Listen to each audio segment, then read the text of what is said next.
कुछ questions profit and loss के आपको समझा रहे हैं जो कि एग्जाम में काफ़ी देखने के लिए मिलते हैं। पहला क्वेश्चन है, एक व्यापारी पंखों पर वास्तविक मूल्य से 40% अधिक अंकित करता है। सपोज किसी वस्तु का मूल्य आपने 100 रुपये मान लिया, तो उसने उस पर 40% अधिक अंकित कर दिया, मतलब उस पर 40% बढ़ा के लिखा है, तो 100% तो वो वाली वैल्यू और 40% बढ़ा के जब वो लिखेगा तो 140%, 140/100 तथा इस पर 15% बट्टा देता है। 15% बट्टा देने का मतलब है 100% का 15% कम करके लिखेंगे, 85% वो आपसे डिस्काउंट दे रहा है आपको। तो इसको हम जब सॉल्व करेंगे 100 से 100 कट जाएगा, 0 से 0, 5 to 10, ये 17 और ये 2 से कट जाएगा कितने टाइम्स, 7 टाइम्स।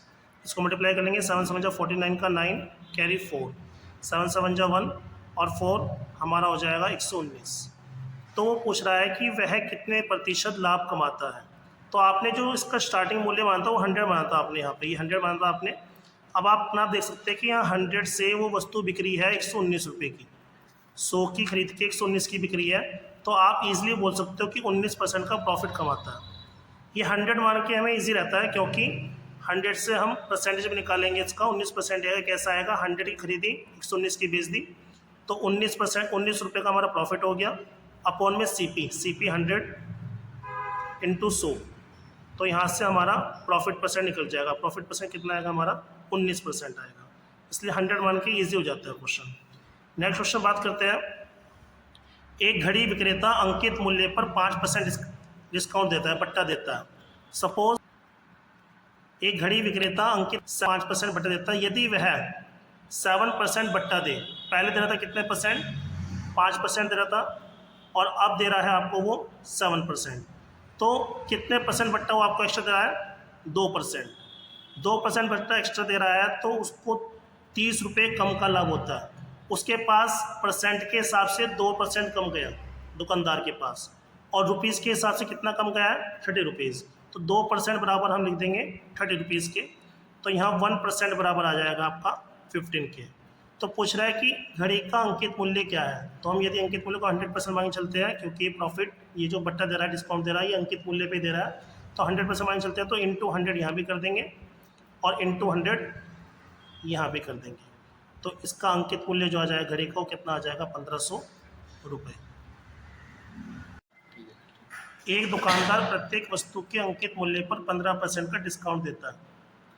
इस पर 19% का लाभ कमाने हेतु क्रय मूल्य से अंकित मूल्य कितने % अधिक अंकित करना होगा। तो हम क्या करेंगे, वो एमआरपी पर आपसे कितना डिस्काउंट दे रहा है, 15% उसको डिस्काउंट देना है, मतलब 85% लेना है उसे कस्टमर से। कस्टमर से 85% लेने के बाद भी वो चाह रहा है कि मुझे, यदि मैं कोई चीज़ 100 रुपये की ला रहा हूँ तो उस पर मुझे 19% का लाभ हो जाए, मतलब मुझको कितना मिले, उसका 119/100 मिल जाए। यदि मैं सीपी 100 मान रहा हूँ कि वो चाह रहा है कि यदि मैं 100 की कोई चीज़ ला रहा हूँ तो मुझे उसको 19% का लाभ मिल जाए। तो हम यहाँ पे इसको कैंसिल आउट करेंगे, 100 से 100 कैंसिल आउट हो जाएगा हमारा, 5 से ये 17 से हम इसको कैंसिल आउट कर सकते हैं कितने बार, 5 बार, और 17 को हम कैंसिल आउट कर सकते हैं कितने बार, 7 बार।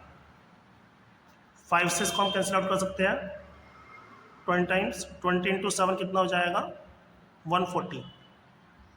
अब आपने सीपी माना था 100 और एमआरपी कितना है आपका 140, तो उसको यदि 19% प्रॉफिट कमाना है तो उसको सीपी का कितने % अधिक अंकित करना होगा, 100 से 140 हो रहा, मतलब कितना, 40% अधिक उसको बढ़ा के लिखना होगा। That's all. किसी घड़ी के अंकित मूल्य पर 10% डिस्काउंट देने के बाद भी घड़ी का मूल्य इतने रुपए है, मतलब 100% होती है हर चीज़, पर जब एमआरपी पर 10% डिस्काउंट दे रहा है, मतलब एमआरपी का सिर्फ और सिर्फ आपसे 90% ले रहा है, किसका, एमआरपी का, मार्क प्राइस का। आज तो 90% ले रहा है, तो 10% छूट दे रहा है, तो 1080 की बिक्री है। तो यहाँ से इसका एमआरपी आ जाएगा आपका, इस 0 से 0 कैंसिल आउट हो जाएगा, 9 से कैंसिल आउट होगा, 9 1 जा 9, 9 2 जा 8, 18 और 1 is 0। इसमें मल्टीप्लाई हो जाएगा जाके 10 की, तो ये इसका MRP आ जाएगा। कह रहा यदि डिस्काउंट ना दिया जाता तो दुकानदार को 20% लाभ होता। मतलब यदि पूरी की पूरी वैल्यू, मतलब पूरा जो वस्तु है वो 1200 रुपये में बेची जाए तो उसके बाद कस्टमर को क्रय मूल्य पर 20% का लाभ हो रहा है। मतलब ये जो 1200 रुपये है वो किसके बराबर है? 120% के। तो यहाँ से 1% की वैल्यू कितनी आएगी आपकी? 1200 बटे 120, ये 0 0 कैंसिल आउट हो जाएगा। ये कितना टाइम्स आएगा? 10 टाइम्स। और यहाँ से आप 100% की वैल्यू निकाल लोगे तो आपका 1000 क्रय मूल्य आ जाएगा इसका। That's all. एक वस्तु के अंकित मूल्य पे 15% बट्टा देने के बाद भी 20% लाभ होता है। सपोज MRP पे जब हम 15% बट्टा दे रहे हैं तो मतलब MRP का हम 85% ले रहे हैं। ये कस्टमर की नज़र में है कि मुझे MRP का 15% कम मिल रहा है, मतलब 85% मिल रहा है। बट कस्टमर को पता है कि मैं कॉस्ट प्राइस का 20% मोर देन ले रहा हूँ। उसे लिखा है देने के बाद भी 20% लाभ होता है। ये दुकानदार को पता है कि मैं कॉस्ट प्राइस का 20% मोर देन ले रहा हूँ, तो दोनों की वैल्यू इक्वल होगी। ये आपकी नज़रों में है और ये दुकानदार की नज़रों में है। आपकी नज़रों में MRP का 15% डिस्काउंट 85% ले रहा है आपसे वो, और उसकी दुकानदार नज़रों में कि CP पे फिर भी वो 20% लाभ कमा रहा है। तो यहाँ पे CP आपको गिवन है, क्रय मूल्य 153 यहाँ पे मेंशन कर देंगे। 5 से कैंसिल आउट करेंगे, 0 से 0 कट जाएगा।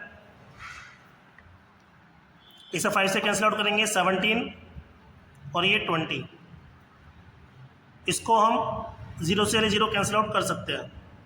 ये इधर जाके मल्टीप्लाई हो जाएगा, 2 की मल्टीप्लाई 12 से हो जाएगी, 24 इंटू 15 153 सॉरी, अपॉन में ये 17 आ जाएगा। इसमें 17 से इसको हम कैंसिल आउट करेंगे तो ये पूरा इससे 9 टाइम्स कट जाएगा। फिर 9 की इंटू इसमें होगी, 9 4 जा 36 का 6 आ जाएगा, कैरी 3, 9 2 जा 18 और 3 21 हो जाएगा। तो हमारा यहाँ से जो MRP है वो हमारा 216 रुपीज़